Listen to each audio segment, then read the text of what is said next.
I had this complete breakdown post exit. It was summer of 22, so almost 3 years ago.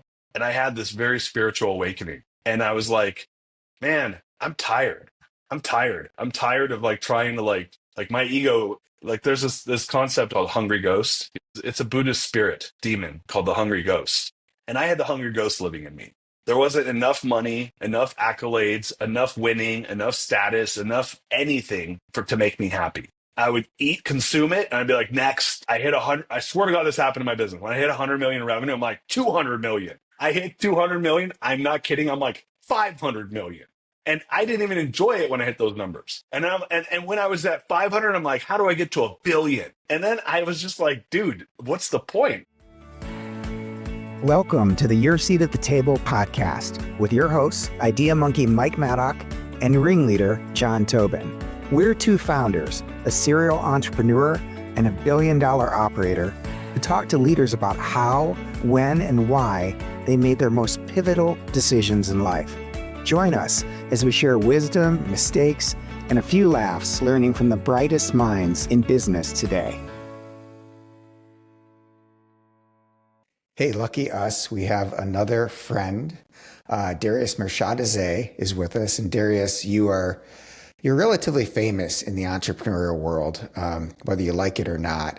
And I know you do a fair amount of public speaking. You've written a best-selling book. You've hired thousands of employees. You've had all kinds of successful companies. You've never made a paycheck other than the ones you wrote for yourself, which I want to talk more about.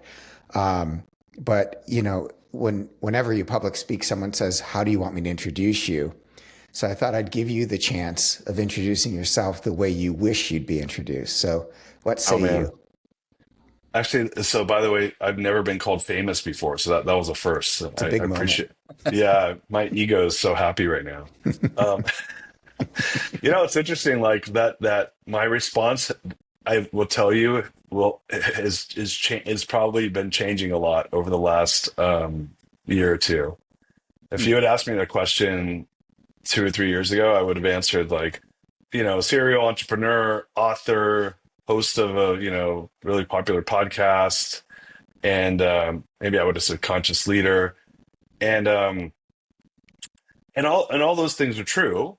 CEO, all the good stuff. But I don't know. I think now it's much more like I'm a soul searcher that's trying to create big impact in the lives that I'm supporting. So. Yeah, so That's a line for me right now. our A friend, soul searcher yeah, that creates impact in the lives that you're interacting with. Is that what I Yeah, heard? Okay. yeah, Soul search. I love it. yeah. That's where I'm at right now.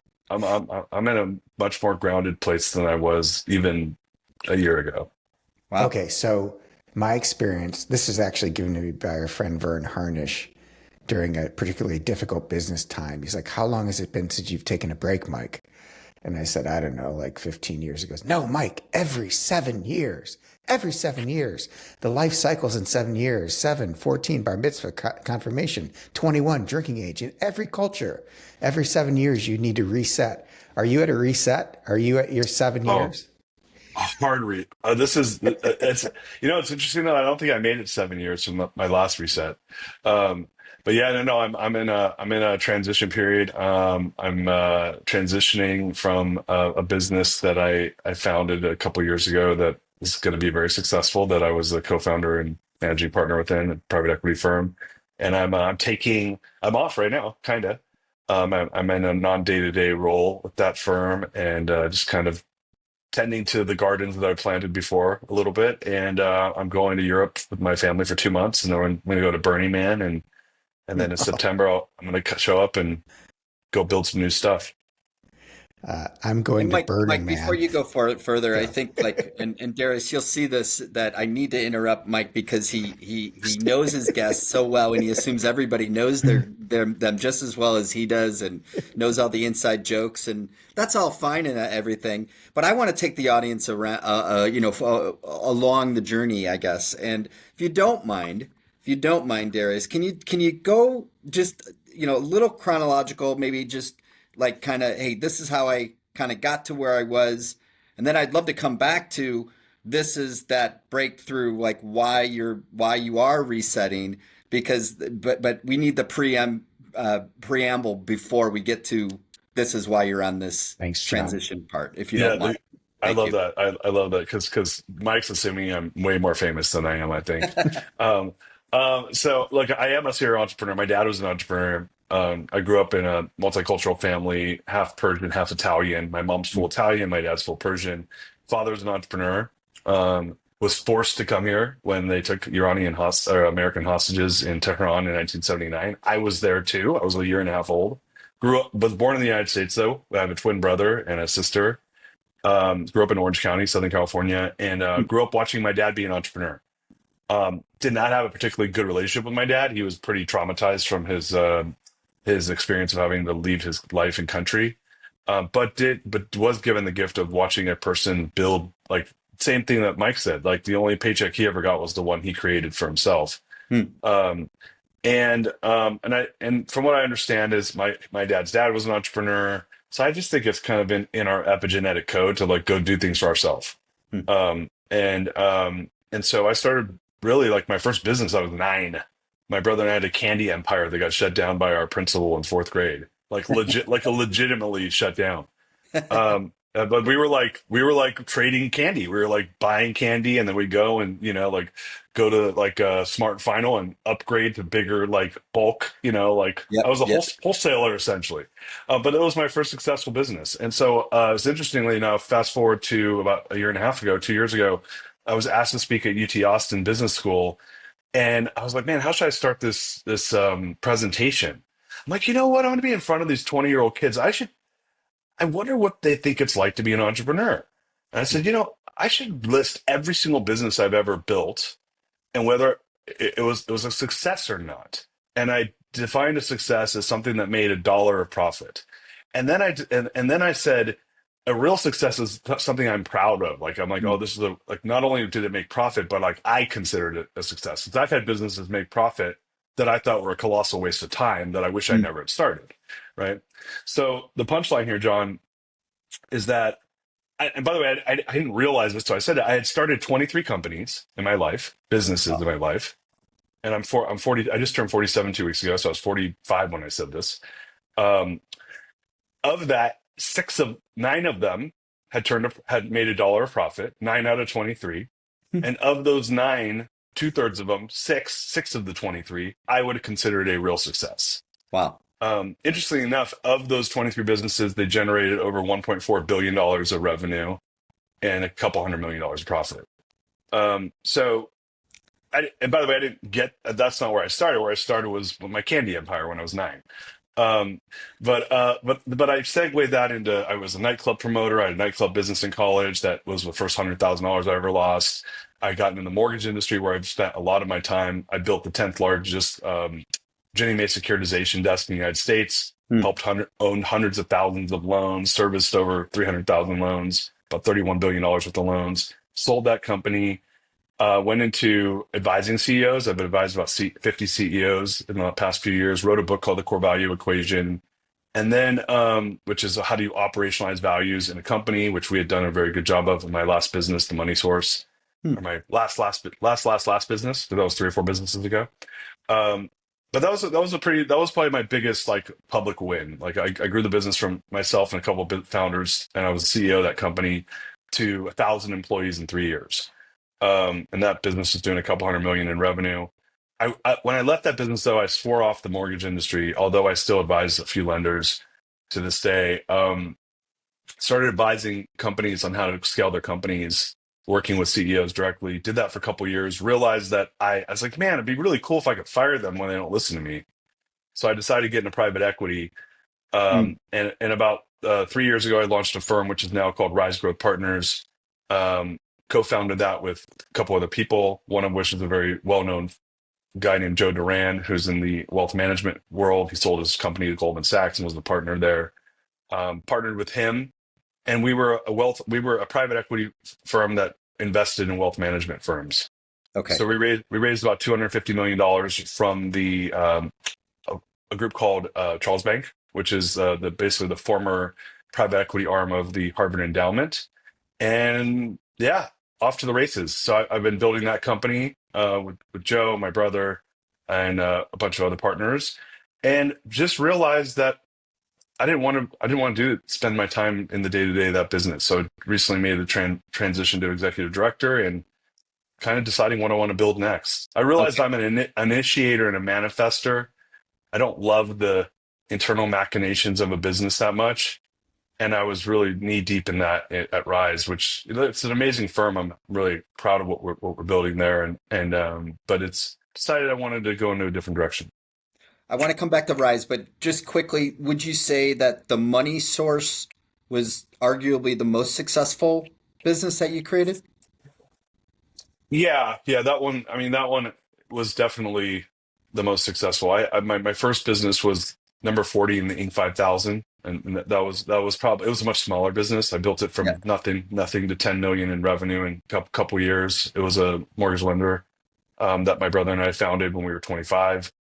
But the TMS was definitely a huge like I went from like never having built a couple $100 million company to essentially building something out of nothing that had never existed. Like that Yeah. business, it was an old business that one of my co-founders had. Well, my partner had founded. We came and kind of co-founded a business within it, and then merged the businesses together. So it's a weird kind of a weird story. But yeah, no, to grow a business from really a startup to 1,000 employees in 3 years, I'd say that's a pretty like rare occurrence. I don't know. I don't know anyone else that's done that, and I know a lot That's of amazing. entrepreneurs. Did you sell it or what happened to it?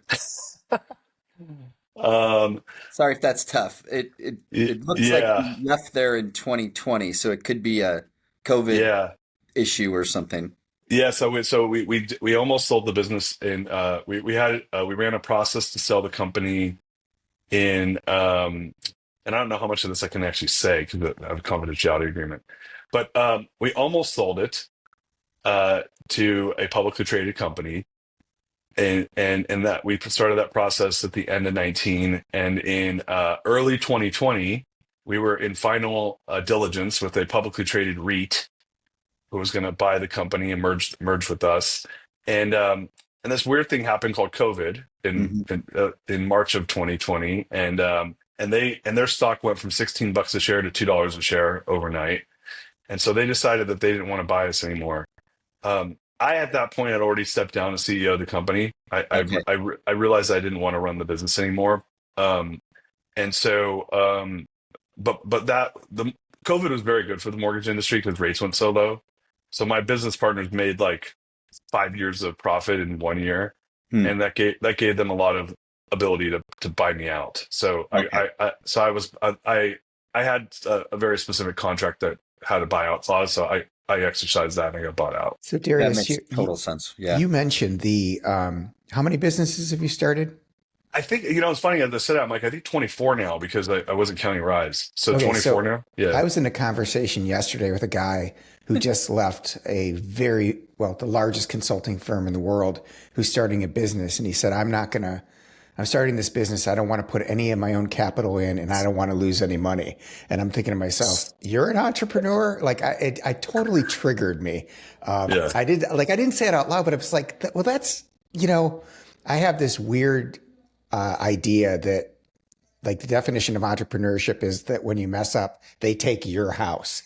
Like, and I'm Yeah. not saying that's right. That's probably wrong, but that's what I've held for many years. So I'm curious, like, what did you learn from the failures? Like, yeah, and how much money have you ever lost at one time? And is it a good thing or a bad thing? And what was the lesson? Yeah. I mean, the most money I think I've lost. So I lost so my first business Twin. We grew from nothing to about a $2 million net worth, like Yeah, cash in the company. And when in August of '07, my business that was a very traumatic experience. That was my yeah, most traumatic business experience yeah. because we were unfortunately like I'm going to date myself, but we were a subprime mortgage lender. Yeah. Hmm. And we were 40th fastest growing privately held company in the United States. Now at the time, like you didn't know, I actually didn't even know I was a subprime lender because there was different. We were called Alt A, which is alternative to conventional lending. Subprime was a much dirtier word, Yeah. and then by the way, if you were not Fannie or Freddie Mac like conventional lending, everything became subprime. So I became subprime with when I was trying not to be. Um, so my business went from $1 million of revenue. I was 28 years old. I had grown the business. I started the business when I was 25. And this is like '03 when I started the business. It was very different to be a 25-year-old entrepreneur back then. Like it was not normal. I was the only, I lived in, I'm gonna give a lot of context here. I was living in San Francisco and I was the only entrepreneur I knew. Huh. Think Wow. about that. Think Yeah. about that, right? Yeah. Wow. That like anyone that's hearing that's like that doesn't even make sense. And I'm Right. like, it did back then because you didn't get out of college and start a business when you were 25 back then. That was super abnormal. Like there was no founders clubs in college and stuff like that. Like there was hardly any entrepreneurial degrees you could get. So I was the only entrepreneur I knew. I lived in San Francisco. And so it was funny. So Mike and I know each other through GOT, Gathering of Titans, which is an alumni group for Birthing of Giants, which is EO's MIT program. I went there because I was the only entrepreneur I knew, and I like didn't know what the hell I was doing. Hmm. And I remember when I did my introduction at Birthing of Giants, I said, "Yeah, I'm the like I need what did I say? I said all my friends are complaining about their bosses, and I want to complain about my employees, and I don't have anyone to complain to." I was 26 years old at the time, and so anyway, that business we grew from nothing. I was like literally cold calling, like night side hustling, cold calling, turned that into $1 million a month in revenue business. A couple years later, and overnight the business went from $1 million of revenue to $150,000 of revenue, literally instantaneously when the markets crashed in '07. Yeah. Right. Per month. Yeah. And so I had a $10 million business expense wise with a $2 million revenue business. So my $2 million went to almost zero in 90 days. Yeah. Because by the way, if you know business, you know that expenses are accrued in arrears. So it means like when your revenue drops that dramatically that quickly, you still have the expenses you haven't paid yet. Yeah. What did that teach you? What was like, is that, do you look back on that? I know that's heartbreaking and really hard, and it involved lots of people's lives that you loved. And what was the lesson, and how do you look at it now? Multiple. There was 3 or 4 major lessons. Number one was that my friend group was my employees because I was 25. And when you're 25 and you hire a bunch of 20-year-olds, like that's who you party with when you guys have successful months. And like, so they were like my closest friends. So after that point forward, I although I'm friendly with my team members and I love them, I keep them at arm's length distance to a certain degree. I did not let them become I kept a friend group outside my company. That was like I literally lost my business and all my friends at the same time. Because when your business fails, your friends all leave and go do other things, and they don't want to be around you because you're their failure boss. Follow-up question on that. Do those people still stay in touch with you, any of them? And do they think about you fondly or negatively? Because I think that's a misnomer that I think people have a lot of, they see you, they know you're suffering, I'm sure. Yeah, I think they felt guilty too. But no, I'm cool with almost all of them. I think with the exception of like 1 or 2. Got it. No, I actually, so this business failed in '07. Oh, well, we shut it down in '10, but like there was a core group in it that was there in like '05, '06. And I told my brother, it was my business partner, so we should do a 20-year reunion in San Francisco. Like I'd love to see all those people. Okay, there that's was number 2. Yeah, so that was number 1. Number 2 was, I was a subprime mortgage lender, which meant like there was certain types of loans that we were doing that I just wasn't like, they were complex. Like the world economy almost imploded because of the types of lending that was happening then. And I was so motivated to make money. Then I was young. I really wanted to make money. I saw a clear pathway to doing it with this business that I didn't really question the product hard enough. Like, and had I even a 1% of my knowledge I have right now, I would have been like, oh, I'm not doing that business. Like that's, I could see why there could be issues with that product potentially if things ever go sideways. And so there was a moment where I was like, man, I'll never do a product ever again. I will never build a product or sell a product ever, ever, ever again that I'm not 100% sure is not going to hurt people. Because there was a lot of, like homeowners need to take a lot of responsibility for their actions because they were very irresponsible with their actions. But, as a lender, we were enablers. We were making loans that ended up causing a lot of problems. I paid the price big time for years and years and years. Hmm. like years in, it was very painful for about 5 years. Um, so that was number two. Number three is my business didn't make money. I didn't make money for 5 years. So I had 4 or 5 really good years, '02 to '06. Oh, I did not, remember I said I only have taken paychecks that that I earned myself. Yeah. I didn't take a paycheck for almost 5 years. Wow. 7, 8, 9, 10, 11. 5 years, I didn't make $1 pay. Um, it was brutal, and the pay was less the issue, and the bigger issue was like my confidence got destroyed Hmm. because like when you're that unsuccessful for that long. I mean, I started 7 companies during that time, and none of them worked. Um, but I've been told that I have a lot of grit and I have a lot of stick to itness, and I do have those things. So I ended up figuring it out and came out of it more successful than ever. In fact, in 2009 or 10 was when I had lunch with one of my former employees, and she was telling me about this guy who was he was $100 million. She called him the $100 million guy, this like entrepreneur out of New York City. I don't remember his name, but he was this guy that built $100 million companies. And at that point, I was like year 4 into like running a $2 million company that had been a $10 million company. And I'm like, I'm going to build a $100 million company.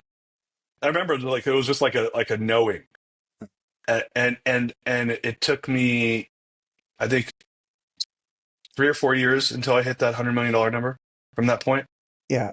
And I think Amazing. it's interesting because what was the social media platform where everybody showed up? You were involved in it for a while. oh, Just had Clubhouse. Clubhouse. I showed up in Clubhouse, and I was like, oh, this might be cool. And every one of the rooms is like, how to become a millionaire. And it's like 20 somethings talking to each other about if you want to make your first $1 million. And I felt like it felt gross.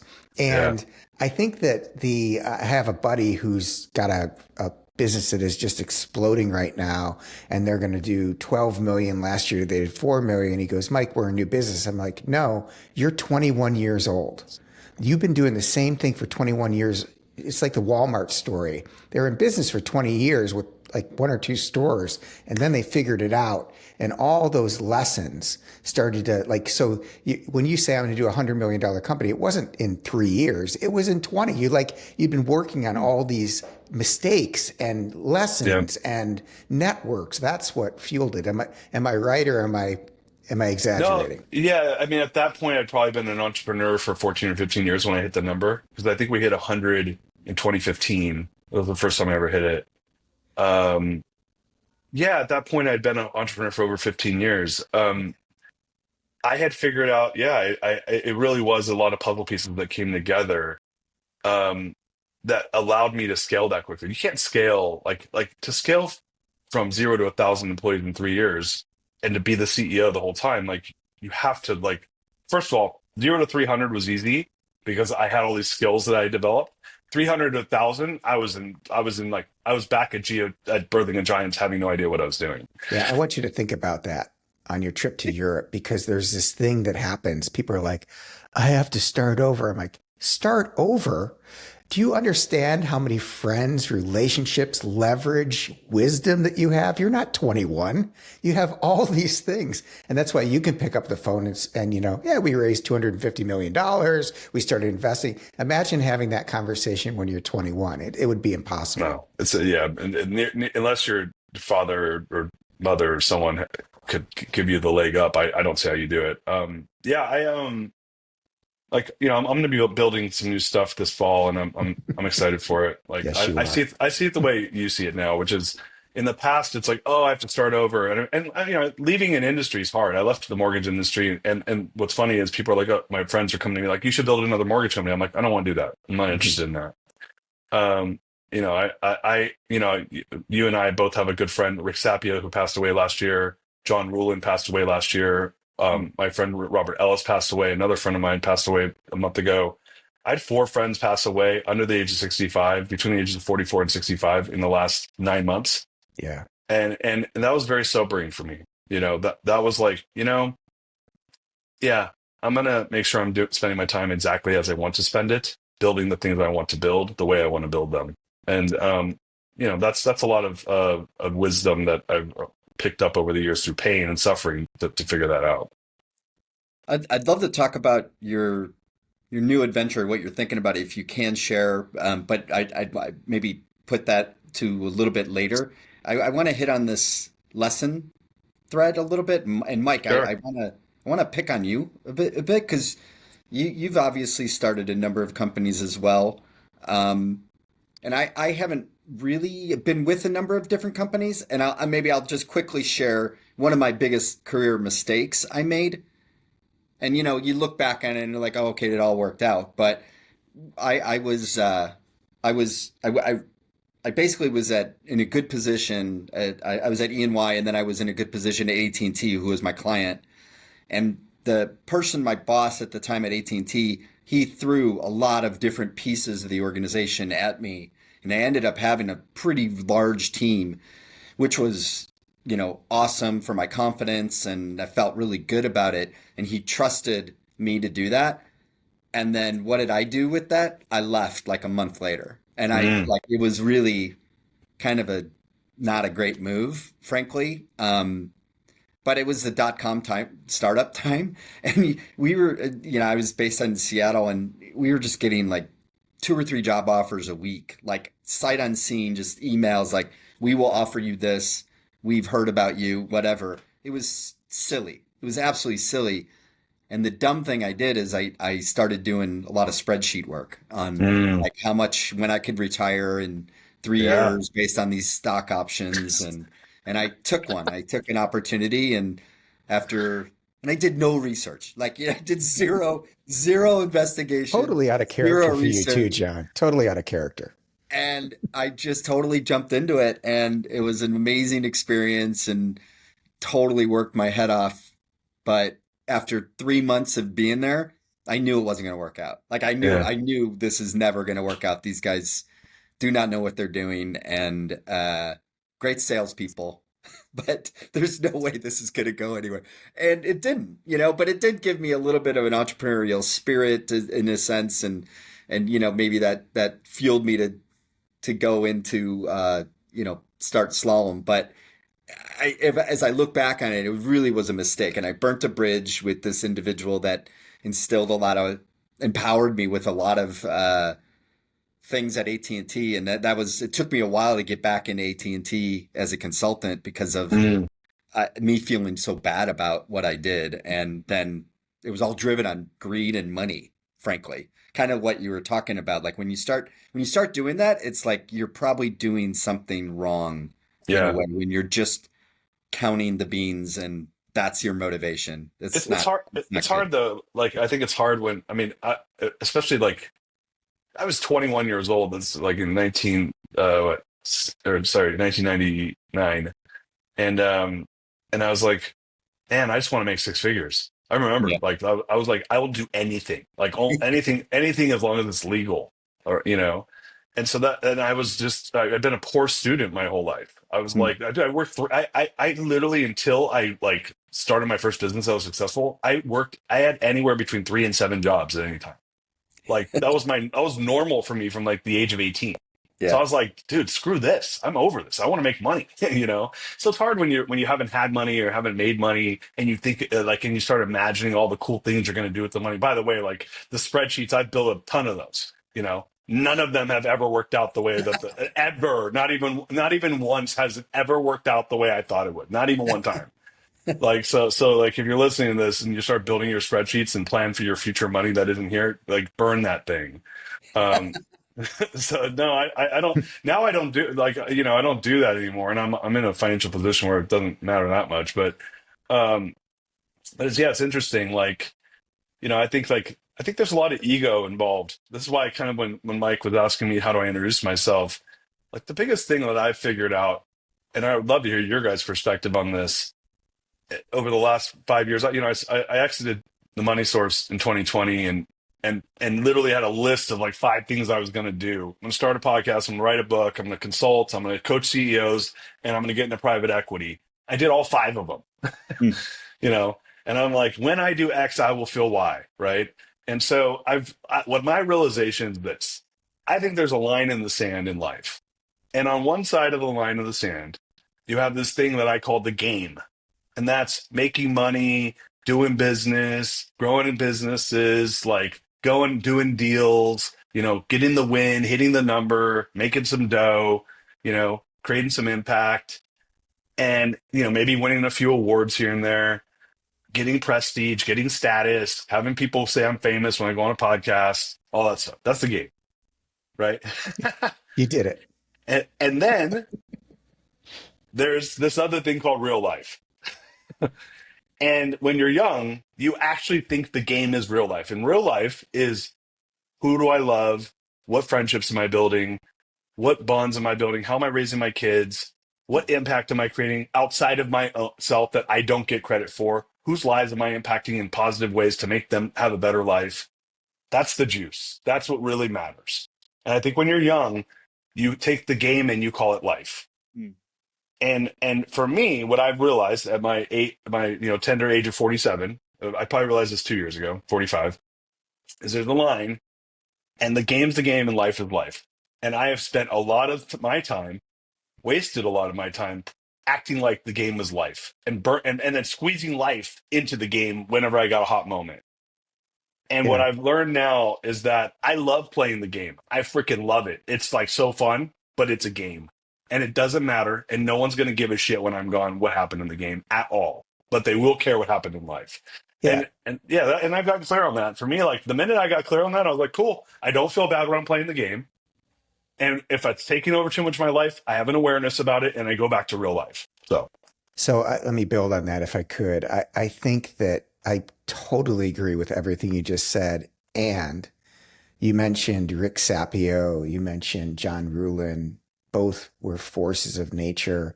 Total. I would hold up Randy Woo Woo Cohen in the same regard, Mike Michalowicz.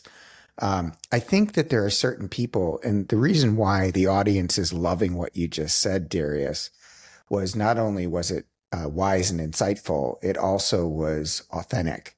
And I think that, you hear people have star quality. Man, everybody just loves that guy. They just light up the room. I have this thesis that as kids, we believe we can draw and sing and dance. And then along the road, people convince us that we can no longer draw and sing and dance. And so, but there are some people that never lose that boyish sense of wonder or that childlike sense of wonder. And when they walk in the room, you just like them. And I think around 50 or 60, most people start feeling like, oh, screw this. F it, man. I'm just going to be myself. And they realize what you said. There's a line in the sand, there's a game, and there's life. But they play both with as their authentic self.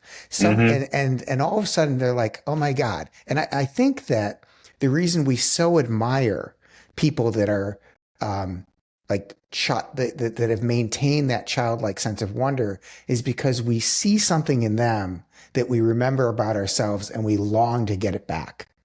Totally. And so, like, if I could wave a magic wand and just make my kids believe in themselves enough so they could just be themselves before the age of 50, like just be who you are, man. Cause that's the magic that lights up a room. That's the star quality that people, there's something about that person. Well, what's about the self-esteem? They feel fine. They're playing the game. They're living life, but they're doing it as their whole authentic self. So that's my wish for all my friends. And, you mentioned Ruhlin and Sapio, and man, those two were like total WYSIWYGs. Every room, they were the same person. Insane. Yeah. And Yeah, it's funny. It's and the other two folks that I don't know if you know Robert Ellis that well. He was the guy that was dying of cancer. He did the opening of when I was chair of GOT. I remember him. And he was saying like this guy was the stud. And this other guy, Kevin Delory, who you don't know, same deal, larger than life personality. What was interesting to me was like all four of them had larger than life personalities. Hmm. And I'm like, dude, here 1 minute, gone the next. They were asteroids. Total, right? Yeah. And so I consider myself to have a larger than life personality. And I was like, who knows when I'm out? Yeah. And that happening this past, since August till now, that shook me up where I was like, I've been pulling punches, in certain parts of my life. and I'm like, yeah, I'm fucking done. Yeah, I believe Like you. I'm I hear showing it. up, you So know. here's a question, switching subjects. This is a selfish question, so forgive me. John and I are just starting this journey together, talking to people. We're trying to figure it out. What makes a great podcast guest? What makes a great podcast host? Um, I think a good podcast host is curious and asks great questions that are intriguing, and it makes the guest feel very comfortable. So I think that those are you're able to pull good questions and good pieces of information out of your guests. And I mentioned that I have a podcast. Mike knows that he's been on it before, a couple times actually. But I've been doing podcasting now for 5 years, and I've done hundreds of interviews, 500 interviews now. Um, so I think that that's like that. Like whenever I feel like I've really killed it on the show as the interviewer, it's that the feedback I always get from the guests is, those were great questions. You gave me energy, and I've never been asked that question before. So I interviewed Will Guidara, who wrote Unreasonable Hospitality. I don't know if you guys know that book. He was Yeah. the co-founder. It's an amazing book on customer experience. But him and his partner started this business called 11 Madison Park, which became the #1 restaurant in the world in New York City. It's a really good book about client experience. But I interviewed him. I didn't know him that well. He's married to a woman named Christina Tossi, who owns Milk Bar. She was the confectionery chef at Momofuku. They're like famous in the food world. Mm. And I got him on the show, and he was feeling under the weather at the beginning of the show. I could tell. He told me, he's like, "Hey, I'm not feeling that well." And at the end of the show, he's like, "Man, we were like BFFs at the end of the show," which I was pumped about, because I like him and I like his work, and I did want to become his friend. And but he said, "Yeah, you made me feel comfortable, and you gave me so much energy. I got energy from the show." So I do think asking good questions, giving energy, making people feel comfortable, that's good. If you want to be a good podcaster, I think that's important. I think from a being interviewed standpoint, a couple things. Number one is, don't talk for 8 minutes straight, because nobody wants to hear anyone talk for 8 minutes straight. So I do think understanding a pacing of a good conversation. And by the way, I talk a lot, so like I break my own rule on this a lot. I think I get away with a ton of shit most people don't get away with. I get a ton in life. Um, Rules don't like apply to me. I'm Darius. like they don't. Like I could say stuff that if you said it, you'll look like a jerk, and I look funny when I say it. But talking too much, if you're being interviewed, I often, when I start the show, I'll tell guests, I say, "Hey, listen, if I ever try to edge into the conversation and interrupt you, it means you're talking too long, and you need to wrap up your thought, and because I have questions for you." I do that because I've had people literally talk for like 18 minutes straight. I'm like, dude, I just lost the whole audience. Nobody wants to hear someone talk for 18 minutes straight. So I do think a person who's being interviewed takes gives the right amount of information and wraps up the thought. Number one. Number two, I think that a really good guest is someone that is there to serve. They're there to teach the audience. They give up their best information. They're fun. They're interesting. Um, and lastly, I think they ask the host questions. Yeah. Yeah. Yeah. It's a Yeah. dialogue it's a conversation Yeah, I instead agree. of a Yeah. monologue. My favorite guests ask me questions, but I like to talk, so maybe that's just Yeah. me. John No, I right think now that is that's like, I definitely. hope you're listening, Mike, because I send him like a 2-paragraph text, and his answer is yes. To the point, John, you look like you had a question. No, I was just thinking that it's better. It's always better when it is an actual dialogue, and Totally. I like when the guest asks questions too. Actually, even the podcast that I'm listening to, put it that way. Going back to your life and um, what did you call it? Not fun. The game. The game and life. Do you not? And maybe this is me, but I do integrate them. Like I have three sets of friends. I have my friends that I grew up with on the south side of Chicago. I have my friends that mostly like in the neighborhood that mostly came from my wife Ellen, who's Mike's sister, very social person, and then their husbands happen to be all super cool. So like that's another friend group, and then my other friend group is like literally people I work with. and I know you had that rule that you don't have friends that you work with, but I don't know, we have a decent sized company now, and so there's enough. I'm not the CEO, so maybe I'm not really the CEO, so maybe that helps with it. But I think I've had a lot of people like work for me that I'm literally their one of their best friends. So like, Yeah. do you not think you can do both? And then again on the impact piece, you were talking about impact. I a huge thing that keeps me going is and gives me tons of energy is when I know I'm having an impact on our employees and their lives and maybe their careers. And that like is super cool part of my life that is integrated into the game, I guess. Does that Yeah. does that Does jive at all, or like do you think totally. that I'm making that up and No, no. I'm maybe not being intellectually honest with myself or something? No, no. I mean, like, look, I think I do. I think I do both, right? So, I guess what I should say is that I do have friends at work. Like, one of my best friends was my co-founder of TMS. Hmm. He's literally one of my best friends.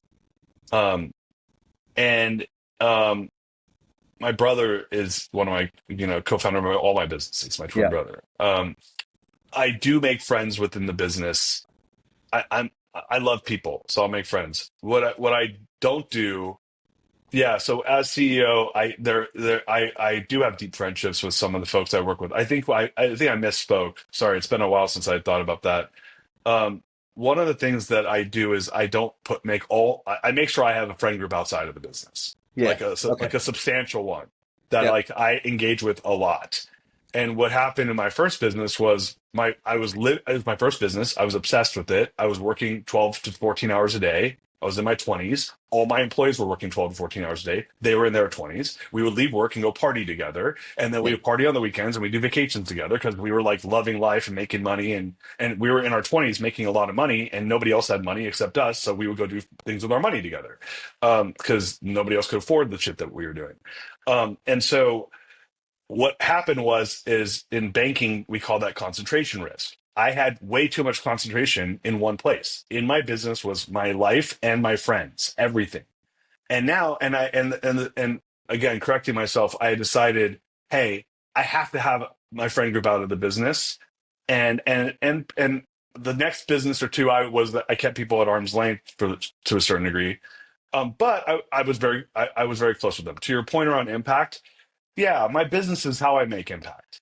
That's how I leverage most of the impact. I also care to make impact in my personal life too, but the business is where I create impact. And so, for me, I actually created a matrix around this, which is I only focus on three things in my life.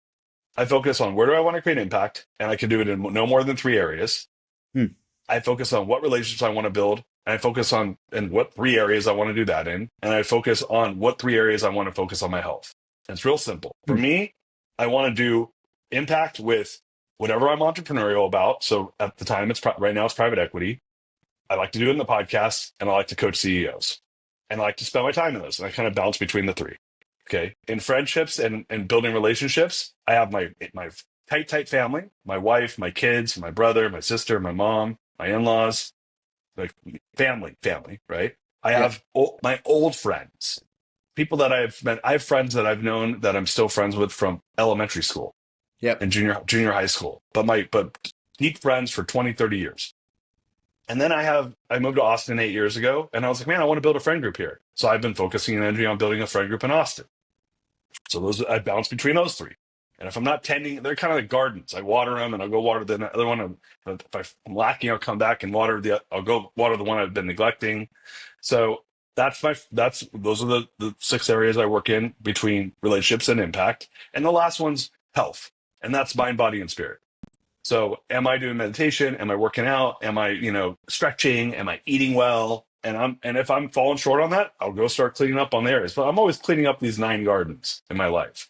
Nice. And for me, they might change. So spirit and mind, they might change. I might be doing, meditation, and I might move to breath work. And I might then my wife and I are talking about going and joining a church right now because we're interested in the Baha'i faith. I've never gone to church my whole life. My parents were like anti-religion, But I'm like, that seems like it's kind of up my alley. Like, we're like seriously considering going to it. So for me, it's just kind of focusing on these 9 areas. And when I stopped doing, which is really interesting, I'm thinking about writing a book on this whole thing, is I stopped having these like hardcore goals where if I didn't hit them, I wasn't happy. Like, oh, Hmm. I got to hit X amount in money and I got to hit X amount and go on this many trips and all this shit that's like, if I don't do it, then I'm not winning. And I was like, am I hanging out with my family a lot? Am I hanging out with my friends? Am I calling up old friends to see how they're doing? Giving them some love. Am I focusing on the podcast? Am I doing stuff to start the next business or build another company? Am I helping entrepreneurs? If I'm not, let me go put some energy there. And then what am I like? Let me step on the scale. Let me make sure I'm like, taking care of myself, you know? And what I found was if I'm taking care of my health and my mind and my body and spirit, it gives me a lot of like resourcefulness and resources to do the other six. So, I used to be like that, like with too goal oriented almost. I oh think yeah, it's me too. healthy, but like too much to the point like it was almost like just the metric and I didn't even care about Totally. anything else. It was kind of stupid. But It's hey, a huge mistake. Huge you, mistake for you, me. you mentioned you might write a book. I mean, and then earlier you said what makes a good uh, person to interview, and you're doing it. Like this is gift. Like this gift, you could create that book out of those three, that platform that you just talked Yeah, about, yeah. and the threes there, and teach people about like how to rotate them, how to think about those things, maybe a process to go through what's important. Anyway, that was really really cool and helpful. I thank you for sharing that. That was awesome. Hey, John, the funny part about that story is what led to that was I had this complete breakdown post exit. Like Mm. it was summer of 22, so almost 3 years ago. And I had this very spiritual awakening. And I was like, man, I'm tired. Mm. I'm tired. I'm tired of like trying to like my ego had like there's this concept, I don't know if you guys are aware of it, called hungry ghost. You guys are familiar with that term? Mm. It's a Buddhist spirit demon called the hungry ghost. And you can Google it, like just type in the hungry ghost and click images, and you'll see images of what this demon looks like. And I had the hungry ghost living in me. There wasn't enough money, enough accolades, enough winning, enough status, enough anything to make me happy. Mm. I would eat, consume it, and I'd be like, next. Oh, I hit 100. I swear to God, this happened in my business. When I hit 100 million in revenue, I'm like 200 million. Yeah. I hit 200 million. I'm not kidding. I'm like 500 million. And I didn't even enjoy it when I hit those numbers. And when I was at 500, I'm like, how do I get to a billion? And then I was just like, dude, what's the point? Like, I hit it and then nothing happens. I just push the number up. And when I hit exit, I was in Oaxaca, Mexico with my family for a month in July of 2022, and I had a full blown meltdown. I was Mm. anxious. I was just beating myself up about my exit. I was just like, I was so mean to myself. And I was literally more anxious than I've ever been in my whole life. And I was like, dude, what's the point? Like, what's the point of all this? Mm. Like, and by the way, on paper, couldn't have had a better life. Financially free, great family, living in Mexico, good business. And I'm sitting here like on paper, any normal human beings reads what my life looks like on paper, and they're like, great kids, my wife loves me, and they're like, I'm healthy, and they're like, dude, and I'm 95% of my mentality was ungratefulness and unhappiness. Mm. What I didn't have in my He life. must have been fun to be around. I actually was fun to be around because all of it was internal. You were around me then. That was right after I did GOT that year. Yeah, yeah. No, I was great. I'm always great to be around, but inside I'm just sitting there stabbing myself constantly. That's Mm. And interesting. and so I had a moment where like I had a spiritual moment, and I did a couple podcasts on this because I've gone public on it, where I started doing this meditation that I learned through Joe Dispenza, where you essentially surrender to a higher power. Mm. And in the middle of my meditation, I felt God enter my body Mm. when I surrendered to God. And I was like, and I'm not a religious guy. Like I don't go to church or anything like that. So it was kind of weird to have that happen. But I was like, you know what, man, I've been white knuckling this shit for 40 years and I'm unhappy and I'm not getting what I want. I'm like, maybe I'm here for a different reason. And maybe I'm not in control. So So, this Derek, like, yeah. So anyway, the you book's the you book's the book's gonna be about that. you Love it. mentioned the Baha'i faith. Steve Sarowitz, he was the founder of Paylocity. Do you know him? I was a client at Paylocity, but I don't know him. So Steve and I went to high school together, Oh, no actually, way. and he founded Paylocity, he sold it, and now he's also the founder of Wayfarer Studios, the whole Blake Lively thing. Like that's his studio. Oh, really? So, but more importantly, he's a great guy. He's a big-hearted guy, and he's very involved in the Baha'i faith. So, if you'd like to meet him, to interview him, or become friends, or hear more about his faith, I'm happy to Yeah, make that connection. I Um, would love to. Listen, I'm looking at the clock. The theme of this podcast, we always wait to the end. It's your seat at the table. I'm going to do a twist for you, Darius. So So, you had a seat at the table. You've had a seat at lots of tables. You had to make a decision. I want to give you the context. Okay. When to quit or grit.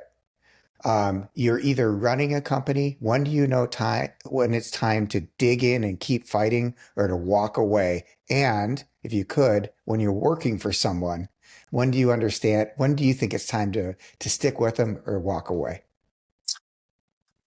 um, well, I have a simple rule, which is if I'm not having fun, then that's a really important signal. So I should be having fun. I should enjoy it. And there's Ray Dalio Yeah, has a saying which I'm gonna blank on right now, which is basically struggle well, struggle well. That's his saying, right? And so I don't mind struggling well, right? Which and what struggling, you'll know when you're struggling well because you're doing it from a place of purpose and you feel that motivation to like work harder when things are hard. yeah, Um, and so for me, whether it's your own business or whether it is with, working for someone else, I'm always down to struggle well. There's got to be some fruits. It's got to be fun too, but I'm okay to struggle well. There's seasons of struggle to happen in life. Um, but when it's not fun and there's no hope, I'm out. And got it. then that's it. And Like I have to now, have if you're hope. is it exactly the same rule if you're working for someone, if you're not having 100%. fun anymore? Okay, that's a Yeah, great yeah, answer. yeah. And Great the other answer. thing that I would tell you is this: if I'm working for someone else, my threshold's way lower, right? Never It's worked your own for a Jew. business. If you got to wind down your own, I've had to wind down businesses before. That sucks. It's a lot of work.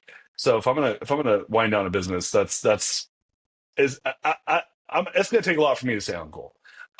But if I'm working for someone else, dude, I'll give them slightly less loyalty than they give me, and whatever that means. So because Right. like I don't have to stay. I don't like there's no unless there's a fiduciary reason for me to stay. I'm out. So for me, it's like it doesn't matter. I'll struggle well. That's part of my personality. I have to feel purpose. I'll struggle with people who I love, who are going to war with me. But if I'm not having fun and there's no hope, I'm out. Awesome. Well, I really appreciate your friendship, giving a few moments to John and I. Really great, Darius. I think you're making a huge impact. I hope you understand that behind your back, people say really good things about you. And it's been fun watching you put a dent in the universe and learning from you. Thank you.